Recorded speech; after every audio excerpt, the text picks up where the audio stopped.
నమస్తే, welcome to Abhinav Bharat. BJP రూటే separate, దాని మోడస్ ఆపరెండి ఓ అద్భుతం. చెరువులోని చేపకే తెలియకుండా వండి పులుసు పెట్టేస్తుంది. తాను టార్గెట్ చేసిన వారిని ఎలా పొగపెడుతుందంటే కలుగుల్లోని ఎలకల్లా పరిగెత్తుకుంటూ వచ్చి బీజేపీలో చేరిపోవాల్సిందే. అలా 2014 నుంచి దాదాపు 25 మంది వివిధ పార్టీలకు చెందిన ప్రతిపక్షంలోని ముఖ్యమైన నేతలు ఎన్డీఏలో చేరారు. వారిని కనుక ఒకసారి గమనించినట్లయితే అందులో కాంగ్రెస్కు చెందిన వారు 10 మంది, ఎన్సీపీసీ 4, శివసేన 4, సమాజ్వాదీ పార్టీ నుంచి వచ్చిన వారు 1, వైఎస్ఆర్సీపీ నేత 1, టీడీపీ నేతలు 2, తృణమూల్ కాంగ్రెస్ నేతలు 3. ఇలా మొత్తం 25 మంది చేరారు. ఇక ఇందులో కూడా 3 మీద ఉన్న అప్పటి వరకు ఉన్న కేసులు కానీ ఐడి, సిబిఐ రైట్స్ ఇవన్నీ కూడా పూర్తిగా క్లోజ్ అయిపోయాయి. వారెవరంటే మహారాష్ట్ర ఉప ముఖ్యమంత్రి అజిత్ పవార్, ఎన్సీపీ నేత ప్రఫుల్ పటేల్, శివసేన ప్రతాప్ సర్నాయక్.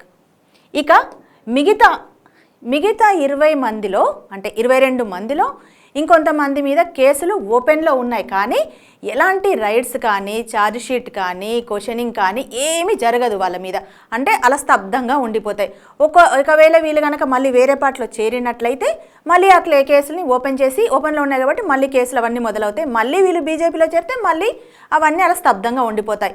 ఇప్పటి వరకు అలా చేరిన నేతలను ఒక్కసారి కనుక మనం చూసినట్లయితే మాజీ మహారాష్ట్ర ముఖ్యమంత్రి అశోక్ చవాన్, హర్యానాకు చెందిన ఇండస్ట్రియలిస్ట్ నవీన్ జిందాల్, అస్సాం ముఖ్యమంత్రి హిమంత బిశ్వ శర్మ, సువేందు అధికారి టీఎంసీ నేత, అదే టీఎంసీ నేత ఇంకొకరు సువాన్ చాటర్జీ, ఇక రాజస్థాన్ కాంగ్రెస్ నేత జ్యోతి మిర్దా, ఇక ఏపీ టీడీపీ నేత సుజనా చౌదరి, టీడీపీ మరో నేత టీజీ వెంకటేష్, గాలి జనార్దన్ రెడ్డి, ఎన్సీపీకి చెందిన హసన్ ముష్రిఫ్, శివసేనకు చెందిన భావన గవాలి, రఘురామ కృష్ణంరాజు. వీళ్ళు కాకుండా ఇంకా చాలామంది కూడా, అంటే చిన్న పెద్ద నాయకులు ఇంకా చాలామంది కూడా బీజేపీలో చేరుతున్నారు.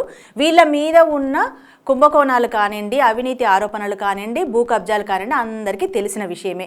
అందుకే మమతా బెనర్జీ ఏమన్నారంటే బీజేపీని వాషింగ్ మెషిన్ సర్కార్ అన్నారు. అంటే ఇలాంటి మురికి ఉన్న నేతలంతా బీజేపీలో చేరగానే వాషింగ్ మెషిన్లో వేసిన మురికి బట్టలన్నీ తెల్లగా అయిపోయినట్టుగా వాళ్ళ మీద ఉన్న అవినీతి ఆరోపణలన్నీ కొట్టుకుపోతాయన్నమాట.